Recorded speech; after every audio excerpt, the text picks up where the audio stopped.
Catherine Castro. Yo soy Jorge Morales. Nosotros somos estudiantes de la Universidad de Costa Rica, de la Escuela de Bibliotecología y Ciencias de la Información.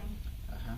Nosotros les haremos una pequeña entrevista que es una asignación del curso Catalogación 1, donde trataremos el tema del flujo de la información y la aplicación de la ética dentro de esta en la mediateca de la Alianza Francesa.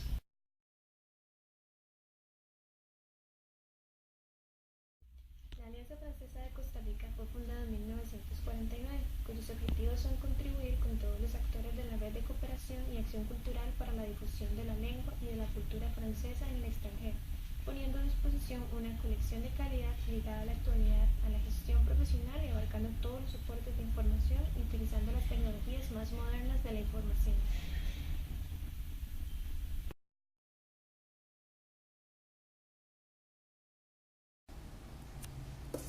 Se encuentra con nosotros la bachiller Silvia Díaz, directora de la Mediateca de la Alianza Francesa, y el compañero Jorge Morales, que realizará la entrevista a continuación. Muy buenos días.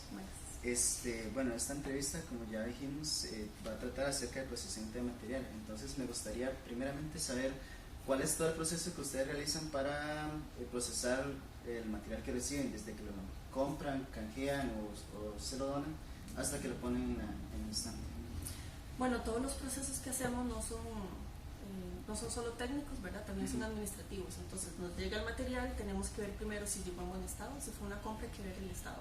Si fue una donación, hay que ver cuáles criterios sigue o cuáles no, ¿verdad?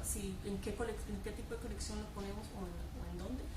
No está solo esta mediateca, sino que tenemos otras 2 colecciones en otras sedes en la Alianza. Entonces, dependiendo, hay que ver también en qué lugar lo vamos a poner, cuáles son las necesidades de esos otros centros, ¿verdad? También cómo distribuimos y equilibramos la tipología de las colecciones, por temas, por si es novelas, si es aprendizaje francés, ¿verdad? Ahí lo vamos poniendo. Ese es el primer paso. Segundo, ya viene el proceso técnico, que todo se hace aquí, no se hace en las otras sedes, se hace aquí central, digamos. Tenemos que ver, primero hacemos como un análisis rapidón, ¿verdad? de lo que es. Porque a veces tenemos compras de colecciones que hay de todo un poco, entonces dividimos, bueno, esto es de esta colección, esto es de otro, esto es para niños, esto es para adolescentes, esto es para adultos, etc. Vemos más o menos de qué trata, qué tanta especificidad va a tener, ¿verdad? Ese análisis. Luego ya procedemos, primero hacemos la catalogación directa en el sistema.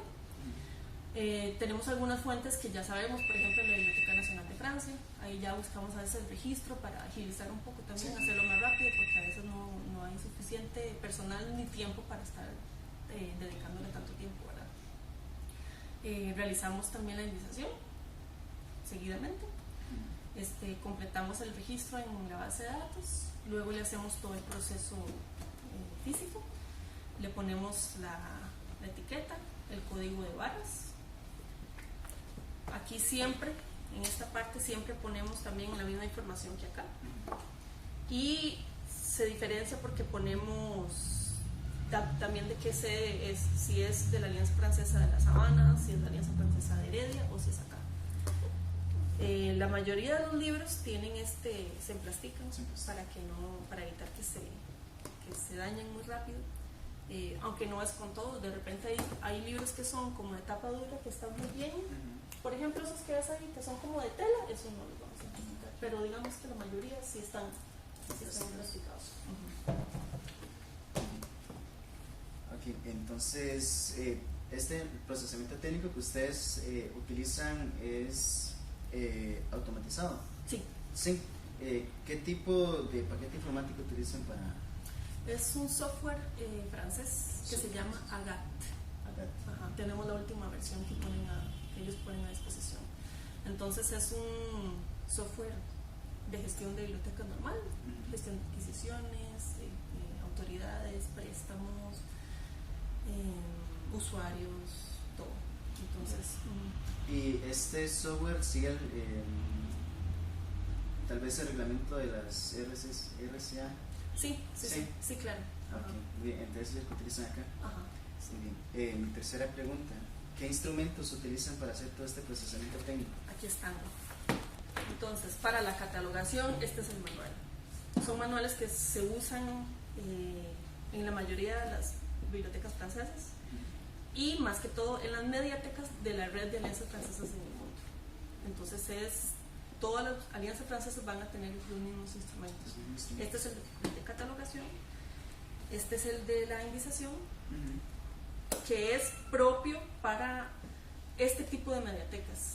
No es, sí, es específico solamente. Sí, es un tesauro que es con estos descriptores, que son para bibliotecas pequeñas, medianas, que tengan que ver con la cultura francesa y que tengan esta disposición, digamos, de colección, que es colección que integra información cultural, digamos, como cuáles son los autores que están escribiendo, poesía, no solo francesa, sino francófona, ¿verdad? También de países que hablan francés.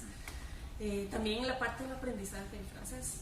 Entonces, es especializada en ese tipo de información y que no es información especializada, sino que es para un público. Sí, es un público de colegio, puede ser universitario también, pero es enfocado en eso, en gente que está aprendiendo el francés. Entonces todos los instrumentos, estos están más en directo con... Sí, están adecuados para ese tipo de biblioteca. Sí, porque digamos, en esta biblioteca también, además de literatura, hay material didáctico. Entonces incluye esos dos. Y la tabla de clasificación Dewey, que eso no lo dije tampoco en los procesos de técnicos, que eso también obviamente le ponemos la clasificación. Esa es la que usamos. Mi cuarta pregunta. Bueno, ya usted dijo que, por ejemplo, tienen un proceso normalizado que en todas las bibliotecas que tienen como el énfasis que hay acá lo utilizan. Entonces, mi pregunta iría direccionada como que, ¿qué ventajas usted diría de que exista esta normalización al momento de hacer la catalogación de los...? Pues la normalización lo que intenta hacer es que todos hablemos el mismo idioma, ¿verdad? Entonces es como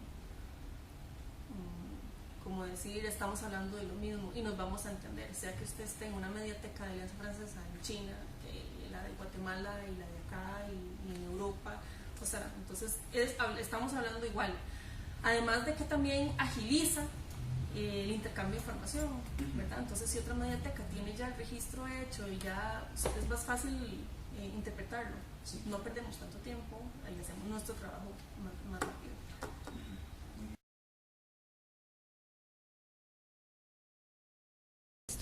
Listo. Bueno, ya entonces vamos a abarcar lo que es la segunda parte de esta entrevista, que es como la aplicación de la ética en los procesos técnicos.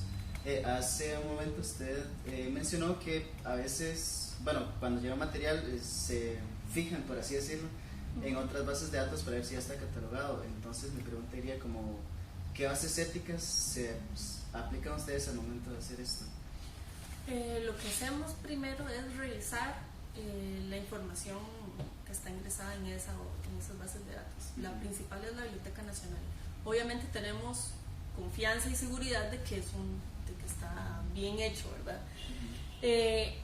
Lo que hacemos cuando ya estamos analizando la información acá es que tenemos que ajustarla a nuestros criterios. Entonces, creo que una base ética es eso, no hacer copiar y pegar.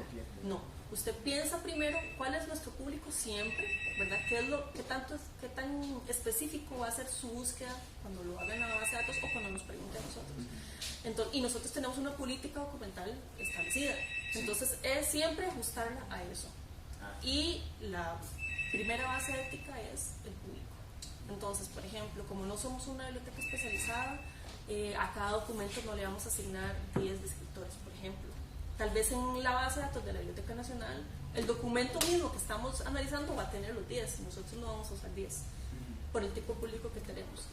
Y porque sabemos cuáles son las demandas de información que generalmente buscan. Entonces no vamos a tener 10, sino 3 o 4. Entonces, bueno, también esa base ética es pensar en cómo adaptamos esa información a nuestro servicio. Sí, entonces, bueno, ya dijo que es necesario la aplicación de bases éticas. Entonces, ¿por qué? ¿Por qué es necesario? ¿Por qué no solamente puedo coger la información y ya? Porque si no, perderíamos todo el tiempo que hemos invertido en definir las cosas, ¿verdad? Entonces, si no aplicamos esas bases, perdemos un poco el por qué y el para qué, que de repente son las cosas más importantes. Si nos ceñimos nada más a hacer un trabajo automático, ¿verdad? Entonces no tiene ningún sentido. Las bases éticas, la política documental y todo está dada porque ya alguien pensó en cómo hacer las cosas mejor para dar un servicio mejor, ¿verdad? Entonces, si no lo seguimos, perdimos todo ese tiempo y perdemos como el norte también. Sí, bueno, entonces esto sería la entrevista. Muchas gracias por su atención. ¿A ustedes?